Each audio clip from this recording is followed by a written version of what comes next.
Hello বন্ধুরা, আশা করি সকলে ভালো আছেন। মৌরলা মাছের চচ্চড়ি নানানভাবে তো রান্না করে খেয়েছেন। আজকে আমার মতন করে এইভাবে রান্না করুন, কোনো ঝামেলাই নেই। আর এই টেস্টটা কিন্তু আপনারা ভুলতে পারবেন না। চলুন তাহলে বানিয়ে ফেলি। 400 গ্রাম মতো মৌরলা মাছ খুব ভালো করে ধুয়ে পরিষ্কার করে নিয়েছি। এর ভেতর দিয়ে দিলাম 1/4 টেবিল চামচ মতো হলুদের গুঁড়ো, 1/4 টেবিল চামচ লঙ্কার গুঁড়ো, আর এর ভেতর দিয়ে দিচ্ছি 1/2 টেবিল চামচ লবণ, আর দিয়ে দিচ্ছি 1 টেবিল চামচ বেসন, আর দিয়ে দিচ্ছি 1 টেবিল চামচ সর্ষের তেল। একেবারে নতুন স্বাদের রেসিপি আজকে তৈরি হতে চলেছে। আপনারা শেষ পর্যন্ত ভিডিওটা দেখুন, আশা করি আপনাদের ভীষণই ভালো লাগবে। আর এই রেসিপিটা দেখার পর আপনারা এই মাছের রেসিপি আপনারা এইভাবেই বানিয়ে খাবেন, এটা আমি গ্যারেন্টি দিয়ে বলতে পারি। এতটাই সোজা প্রসেসে আজকে আমি রেসিপিটা তৈরি করে ফেলেছি। খুব আলতো হাতে মৌরলা মাছের সাথে মশলাটা খুব ভালো করে মাখিয়ে নিলাম। দেখুন বন্ধুরা, খুব ভালো করে মাখানো হয়ে গেছে। এইবার এটাকে আমি সরিয়ে রাখছি। আমি চচ্চড়ি বানাবো, তাই কিছু সবজি আজকে কেটে নিচ্ছি। আমি 4খানা মাঝারি সাইজের আলু নিয়েছি। আলুর খোসাগুলো কেটে আলুগুলোকে আমি একটু লম্বা লম্বা পাতলা পাতলা করে কেটে নিচ্ছি। দেখুন কীভাবে কাটছি, খুব পাতলা পাতলা করে কাটছি। ছোটো মাছ তো, বেশি বড় সাইজের করলে আলুগুলোকে কাটলে পরে খেতে ভালো লাগবে না। এইভাবেই আমি পাতলা পাতলা করে আলুগুলোকে কেটে নিলাম। আমি 4খানা পটল নিয়েছি। আগে থেকে ধুয়ে পরিষ্কার করে নিয়েছি পটলটাকে। পটলের মাথার দিকের অংশ, বোটার দিকের অংশটাও কেটে বাদ দিয়ে দিলাম। এবার পটলের খোসাগুলো আমি কেটে বাদ দিয়ে দিচ্ছি। পুরো পুরো খোসা কাটবো না, খানিকটা খানিকটা খোসা রেখে দিয়েছি। পুরো খোসা কাটলে পরে পটলগুলো খুব নরম হয়ে যায়, তখন অতটা খেতে ভালো লাগে না। আমি পটলটাকে 4 ভাগে ভাগ করে নিচ্ছি এক একটা পটলকে।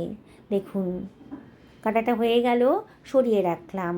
আমি একখানা মাঝারি সাইজের বেগুন নিয়েছি। বেগুনটাকে আগে থেকে ধুয়ে পরিষ্কার করে নিয়েছি। বেগুনটাকেও আমি কেটে নিচ্ছি পাতলা পাতলা লম্বা লম্বা করে। আপনাদের কাছে আরও যদি কোনো সবজি থাকে বাড়িতে, সেগুলোও দিয়ে দিতে পারেন। মাছের এই চচ্চড়িতে নানা রকম সবজি পড়লে পরে খুব টেস্টি হয়। একটা মাঝারি সাইজের পেঁয়াজ নিয়েছি। পেঁয়াজটাকেও আমি কুচি কুচি করে কেটে নিচ্ছি। দেখুন বন্ধুরা, পেঁয়াজটাকেও আমি পাতলা পাতলা ঝিরিঝিরি করে কেটে নিলাম, সরিয়ে রাখছি। বানানোটা একেবারেই সোজা, একবার দেখলেই পরেই কিন্তু সহজেই বানিয়ে ফেলতে পারবেন। আমি 2খানা টমেটো নিয়েছি, আগে থেকে ধুয়ে পরিষ্কার করে নিয়েছি। টমেটোটাকেও লম্বা লম্বা করে কেটে নিলাম, সরিয়ে রাখছি। আমি একটা মিক্সার গ্রাইন্ডার নিয়েছি, তার ভেতর দিয়ে দিচ্ছি 1 টেবিল চামচ মতন গোটা জিরে, আর দিয়ে দিচ্ছি 1 টেবিল চামচ সাদা সর্ষে। এবারে এর ভেতরে দিয়ে দিচ্ছি 1 টেবিল চামচ লবণ। অল্প মশলা, লবণ দিয়ে গ্রাইন্ড করবেন, তাহলে সুন্দরভাবে গ্রাইন্ডটা হয়ে যাবে। এবার এটাকে গ্রাইন্ড করে নিয়েছি, দেখুন কত সুন্দরভাবে গ্রাইন্ড হয়ে গেছে। এবার এর ভেতরে দিয়ে দিচ্ছি 1 টেবিল চামচ আদা রসুন বাটা, আর দিয়ে দিচ্ছি 1/2 টেবিল চামচ কাঁচা লঙ্কা বাটা। এবারে এর ভেতর দিয়ে দিচ্ছি 1/4 টেবিল চামচ হলুদের গুঁড়ো, আর 1/2 টেবিল চামচ লঙ্কার গুঁড়োও দিয়ে দিলাম, আর দিয়ে দিচ্ছি 2 টেবিল চামচ জল। সমস্ত বেসিক মশলাগুলোর ভেতর দিয়ে দিয়েছি, পরে আর বাড়তি কোনো মশলা দেওয়ার প্রয়োজন হবে না। দেখুন একটা সুন্দর স্মুথ পেস্ট তৈরি হয়ে গেছে। যে কড়াইতে রান্না করব সেই কড়াইয়ের ভেতরে আমি দিয়ে রেখে দিলাম কেটে রাখা আলুর টুকরোগুলো, পটলের টুকরোটাও রেখে দিলাম, পেঁয়াজ কুচোনোটাও রেখে দিলাম, আর দিয়ে দিলাম টমেটো কুচোনোটা, আর মশলার যে পেস্টটা বানিয়েছিলাম সেটা আমি দিয়ে দিচ্ছি। ঝটপট তৈরি হয়ে যাবে। আর এর ভেতর দিয়ে দিচ্ছি 1.5 টেবিল চামচ মতো সর্ষের তেল। আজকের রান্নাটা কিন্তু সর্ষের তেলে করলেই বেশি টেস্টি হবে। তবে আপনাদের পছন্দের মতো যে কোনো কুকিং অয়েলই আপনারা ব্যবহার করতে পারেন। হাত দিয়ে সব কিছু খুব ভালো করে মেখে নিচ্ছি। ঝটপট তৈরি হয়ে যাবে, ভাবতেই পারবেন না কুচো মাছের চচ্চড়ি, এত টেস্টি চচ্চড়িটা এত অল্প সময়ের ভেতর তৈরি হয়ে গেল। সব কিছু খুব ভালো করে মাখানো হয়ে গেছে। এইবার এটাকে আমি গ্যাস ওভেনে বসিয়ে দেব, আর মিক্সার গ্রাইন্ডারটা ধুয়ে অল্প জলের ভেতর দিয়ে দিলাম, যাতে পোড়া না লেগে যেতে পারে। আমি গ্যাস ওভেনে বসিয়ে দিয়েছি কড়াইটা, একটু নাড়াচাড়া করে দিচ্ছি। গ্যাসের ফ্লেমটা এই সময় হাইতেই রেখেছি, প্রথমে হাইতেই রাখবো। এবার এটাকে আমি ঢাকা দিয়ে 8 থেকে 10 মিনিট মিডিয়াম টু হাই ফ্লেমে রান্না করে নেব। দেখুন বেশ ফুটতে শুরু করেছে, পেঁয়াজের গাথেও কিন্তু জল বেরিয়েছে, আলুটাও বেশ নরম হয়ে গেছে। একটু নাড়াচাড়া করে দিলাম। এইবার কেটে রাখা বেগুনটা আমি এর ভেতরে দিয়ে দিচ্ছি, দিয়ে সব কিছু আবারও ভালো করে মিশিয়ে নিচ্ছি। বেগুনটা নরম তো, তাই সবার শেষে বেগুনটা দিলাম। সব কিছু খুব ভালো করে নাড়াচাড়া করে নিচ্ছি। কতগুলো কাঁচা লঙ্কাও দিয়ে দিলাম, দারুণ সুন্দর ফ্লেভার আসবে। 1 টেবিল চামচ চিনি দিলাম। চিনিটা অপশনাল, তবে দিলে পরে কিন্তু রান্নার টেস্টটা ভালো আসবে। পছন্দ না হলে বাদ দিয়ে দেবেন। আবারও সব কিছু খুব ভালো করে মিশিয়ে নিচ্ছি। আবারও ঢাকা দিয়ে মিনিট 5 একেবারে লো ফ্লেমে রান্না করে নেব। এবার একটা ছোট কড়াই বসিয়ে দিয়েছি। কড়াইয়ের ভেতর দিয়ে দিলাম 5 টেবিল চামচ সর্ষের তেল। একটু বেশি তেলেই কিন্তু মাছগুলো ভাজতে হবে। এবার কিছুটা পরিমাণ মাছ আমি এর ভেতরে দিয়ে দিচ্ছি। মাছগুলো কিন্তু ডিপ ফ্রাই করতে হবে। অল্প তেলে ভাজলে কিন্তু একটার সঙ্গে একটা মাছ লেগে যাবে আর মাছের মাথাগুলো ভেঙে যাবে, তখন খেতে ভালো লাগবে না।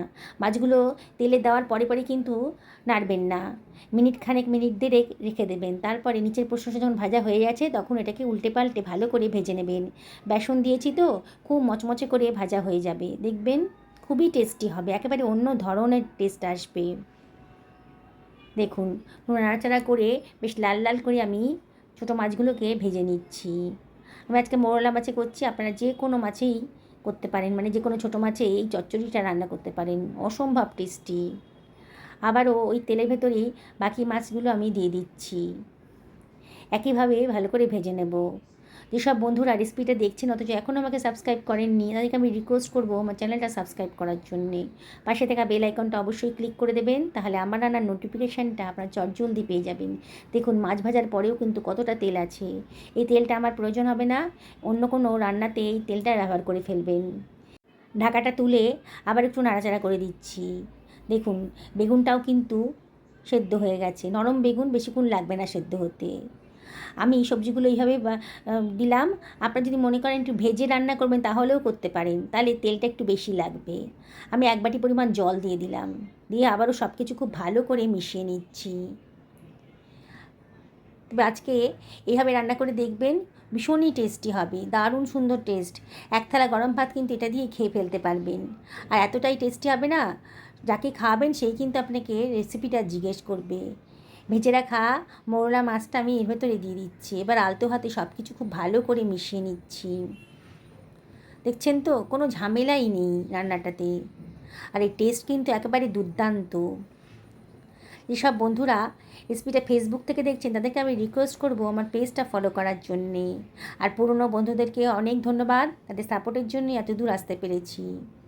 তাও আপনাদেরকে রিকোয়েস্ট করবো রেসিপিটা যদি ভালো লাগে তাহলে লাইক করবেন, শেয়ার করবেন আর কমেন্ট করবেন।